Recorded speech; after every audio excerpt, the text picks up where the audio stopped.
Excellent enfant de Dieu, soyez bénis encore et encore, où que vous soyez aux quatre coins de la terre. Votre humble serviteur, l'évêque Yves Mapakou. Il me plaît, comme à l'accoutumée, de vous parler encore et encore de la part du Seigneur. Alors nous allons aborder un enseignement nouveau, le thème 5 clés pour ouvrir les écluses des cieux dans sa vie. 5 clés pour ouvrir les écluses des cieux dans sa vie. En d'autres termes, comment faire pour que les écluses des cieux soient ouvertes dans votre vie? Pour ce faire, je voudrais vous rappeler un texte de David. David dit quelque part que je lève les yeux vers les montagnes, d'où me viendra le secours. Le secours me vient de l'Éternel qui a fait les cieux et la terre. En d'autres termes, David savait très bien que le secours venait du ciel, venait d'en haut. Et Jacques dit que c'est du Père de lumière que toutes les familles de la terre tirent leur source, tirent leurs origines. Nous sommes, mes amis, bien qu'étant vivants sur la terre, mais nous sommes dans les lieux célestes en Christ Jésus, assis avec Christ à la droite de Dieu le Père.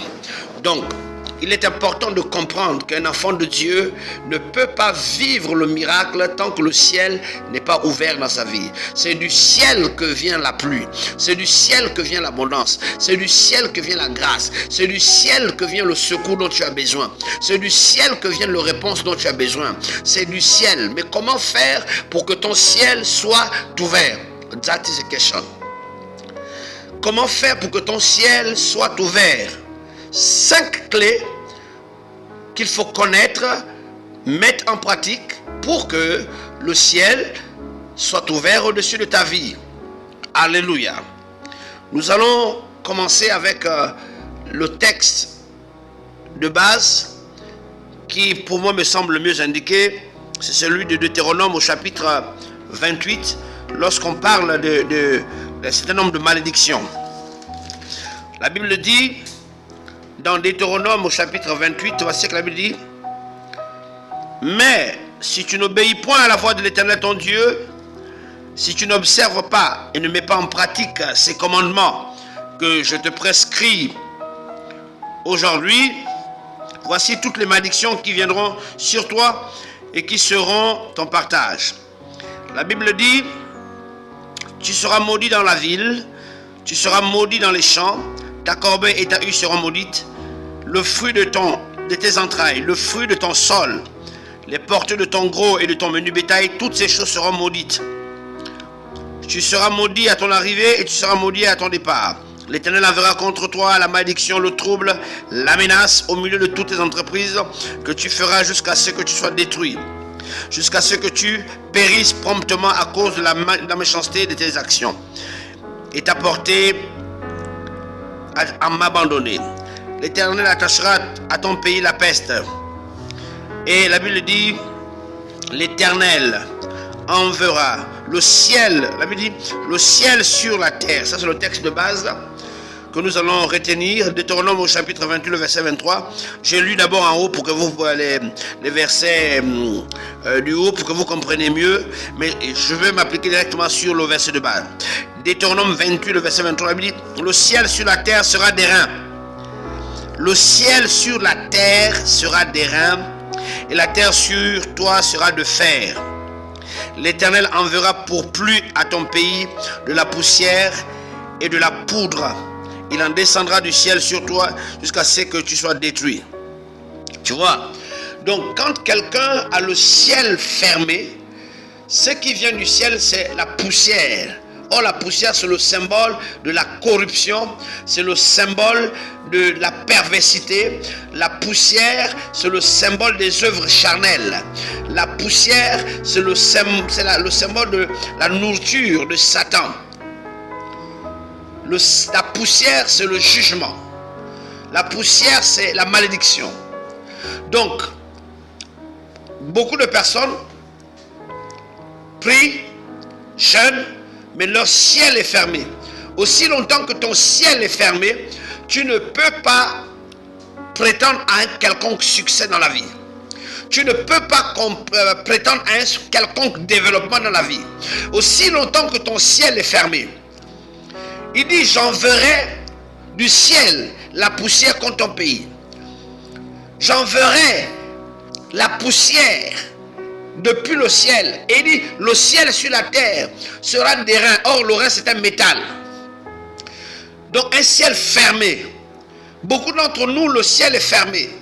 Beaucoup d'entre nous, c'est la pluie de poussière qui vient du ciel pour attaquer tout ce que tu entreprends. Bien-aimés dans le Seigneur, l'enseignement que je suis en train de vous donner pendant cette semaine, c'est un enseignement très important. Comment faire pour que le ciel soit ouvert au-dessus de ta tête? 5 choses.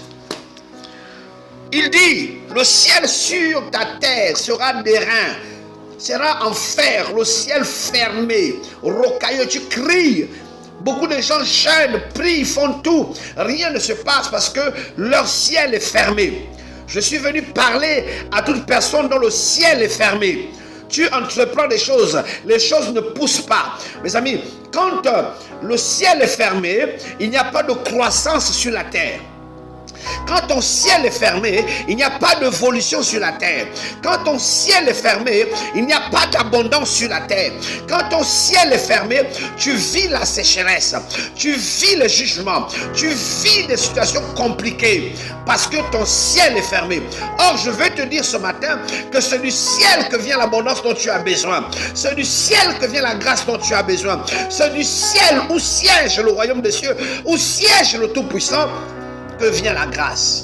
Il dit dans Deutéronome 28, le verset 23, le ciel sur la terre, ton ciel sur la terre, pour les autres c'est ouvert. Ils se marient, ils voyagent, ils sont dans l'abondance, mais quant à toi, ton ciel est fermé. Je vais te dire, mes amis, il y a des personnes qui ont la possibilité d'ouvrir le ciel. My God, je viens annoncer à quelqu'un que ton ciel qui était fermé va s'ouvrir au nom puissant de Jésus-Christ. Or, celui qui dit Amen à cette révélation, à cette déclaration prophétique, verra son ciel s'ouvrir très rapidement. Nous allons commencer le premier point. Comment faire pour que ton ciel soit ouvert? Le premier point, pour que ton ciel soit ouvert. Amen. Exode au chapitre 20. Le premier point, pour savoir comment vivre pour que ton ciel soit ouvert. Voici ce qu'il dit. Exode au chapitre 20, le verset 12. Je sais que beaucoup n'aiment pas ce verset, mais c'est l'Esprit de Dieu qui a mis ça sur la table de mon cœur, qui m'a donné cette révélation. Et donc c'est avec joie que je me permets de vous le partager. Exode chapitre 20 verset 12, premier point. Il dit, honore ton père et ta mère, afin que tes jours se prolongent dans le pays que l'Éternel ton Dieu t'envoie. Il dit, honore ton père et ta mère, afin que tes jours se prolongent dans le pays, dans lequel l'Éternel t'envoie, pour que tes années se multiplient. Mais la Bible dit d'honorer nos parents pour qu'on vive longtemps sur la terre, pour qu'on vive riche, pour que nos années soient prospères. Beaucoup d'enfants aujourd'hui ont oublié cette clé importante et leur ciel est fermé. Je voudrais m'adresser à la nouvelle génération qui, plus que par le passé, deviennent des enfants rebelles. Nous sommes face à des enfants rebelles qui ne respectent plus la source par laquelle ils sont sortis. Or, j'aimerais te dire, lorsque tu gaspilles la source, tout ce qui va sortir de la source sera empoisonné. On ne pollue pas la source. La source qui te donne le lait, la source qui t'a allaité, la source qui t'a nourri, la source qui t'a élevé, la source par laquelle Dieu est passé pour te bénir, on l'entretient, on l'honore. La raison pour laquelle beaucoup de personnes vivent des malédictions, parce qu'ils ne comprennent pas le principe d'honorer la source. Quand la Bible parle d'honneur, honore ton père et ta mère, il s'agit ici d'honorer la source. C'est le mot source ici en hébreu. La source par laquelle Dieu est passé pour faire de toi un homme. La source par laquelle Dieu est passé pour avoir le travail que tu as. La source par laquelle Dieu est passé pour avoir le poste que tu as. La source par laquelle Dieu est passé pour avoir le mari que tu as. Tu dois les honorer. La source, dans la profondeur hébraïque, quand on parle d'honorer les parents et la mère, c'est la source en hébreu. La source par laquelle Dieu est passé pour te bénir. Or, beaucoup de personnes voient leur ciel fermé parce qu'ils méprisent la source. Ils combattent même la source par laquelle ils sont sortis. Ils combattent la source par laquelle Dieu est passé pour les introduire dans le ministère. Ils combattent la source par laquelle ils ont goûté au lait et au miel. Ils combattent la source par laquelle Dieu est passé pour les introduire dans une autre dimension de gloire. Si tu veux avoir ton ciel ouvert, il est important d'honorer la source par laquelle Dieu t'a suscité. Honore ton père et ta mère, afin que tes années se prolongent dans la prospérité, dans l'abondance, dans la faveur. Il y a plus que par le passé. Beaucoup d'enfants rebelles à leurs parents, rebelles à leur source, qui méprisent les principes fondamentaux de la vie. Ta famille, ton père peut être fou, ta mère peut être folle. Je voudrais te suggérer, jeune homme, jeune fille, toi qui attends ce message, d'obéir à tes parents car ils sont ta source, pour que tu sois prospère, pour que le ciel s'ouvre. Et pour terminer ce premier point, je voudrais partir sur Genèse au chapitre 29. Genèse au chapitre 28, de temps pour moi. Genèse chapitre 28, à partir du verset 10. Jacob partit de Beersheba et s'en alla à Charan. Il arriva dans un lieu où il passa la nuit, car le soleil était couché. Il prit une pierre dont il se fit son chevet et il se coucha dans ce lieu-là.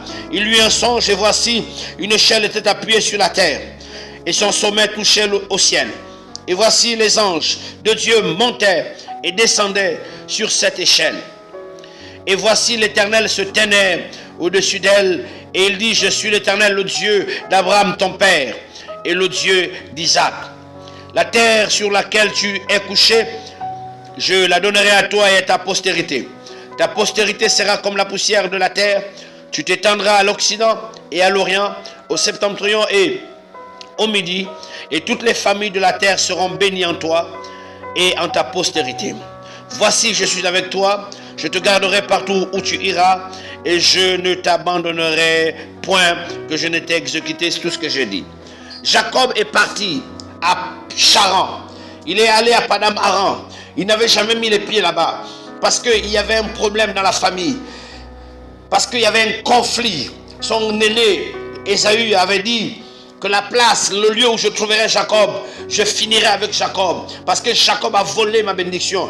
Jacob est venu par la malice et a pris ma bénédiction. Et donc Ésaü avait entretenu une haine farouche. Et lorsque les parents de Jacob avaient constaté que la haine que Ésaü avait pour son petit frère était sérieuse, ils ont recommandé à Jacob, ils ont recommandé à Jacob de partir chez son oncle là-bas, à Padam Aram, à Charan. Jacob est allé dans un lieu qu'il ne connaissait pas. Jacob est allé dans un endroit. Combien d'entre nous, nous allons dans des endroits que nous ne connaissons pas? Je vais te dire que Charan représente l'avenir, le futur. Beaucoup d'entre nous ne connaissons pas le futur, ce qui va se produire, ce qui nous attend, les lieux inconnus, les interrogations, c'est le futur.